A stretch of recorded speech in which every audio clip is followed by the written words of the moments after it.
Hello everyone! Today is my day. Car wash day.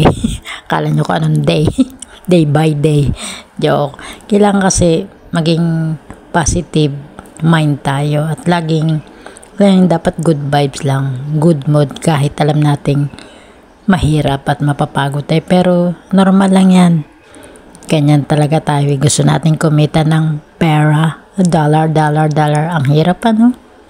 Kita nyo yan? Yan, mga sasakyan ko yan. Joke.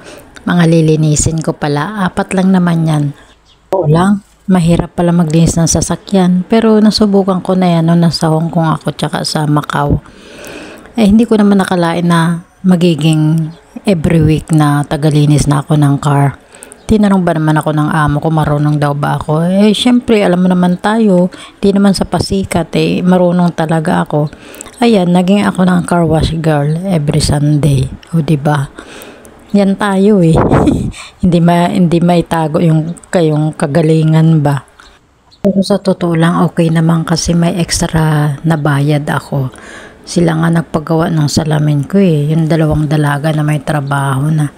Kaya kahit pa paano, sinasuklian ko naman ang kagandahan ng loob. Tapos yung magiging masipag, yan ang gusto nila. Totoo lang, mahirap po talaga mag-abroad. 1 dekada na ako nag-abroad pero wala pa ring ipon. Andun sa anak ko. Pero awa ng Diyos, alam nyo kung anong pinakamagandang nangyari sa pag-abroad ko ngayon.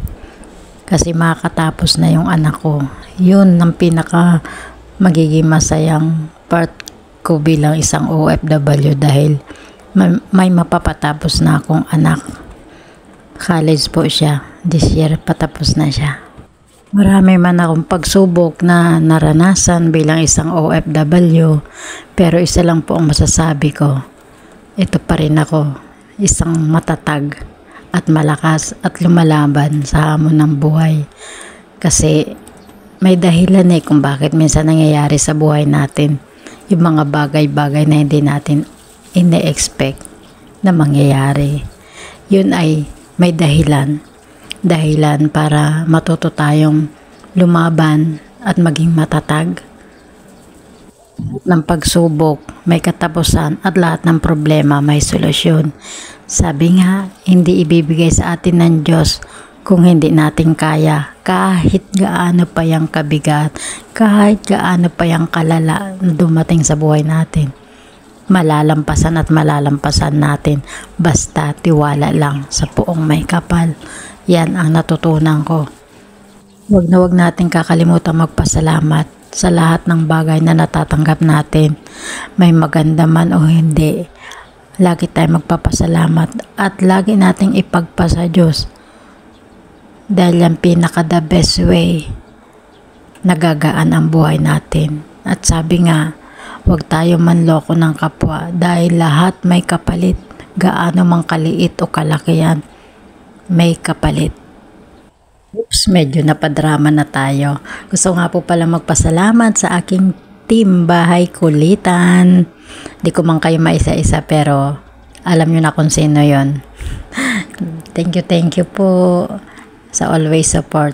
At maraming salamat at nagkaroon ako ng isang team Bahay Kulitan. Ingat po tayo lagi. God bless all. Of course, ang aming Master Worm. Mega love shout out. Sisi Bams, Sisi Merle, Jess, kapatid RMTV21, RMGB Vlogs, Nanay Daisy, Rachel Guapahan, Sisi Indayag. Sa mga hindi ko pa po nabanggit, so pasensya na po pero maraming salamat po sa always support. Hindi ko pa masyadong kilala yung iba. See you next to my premiere guys. God bless.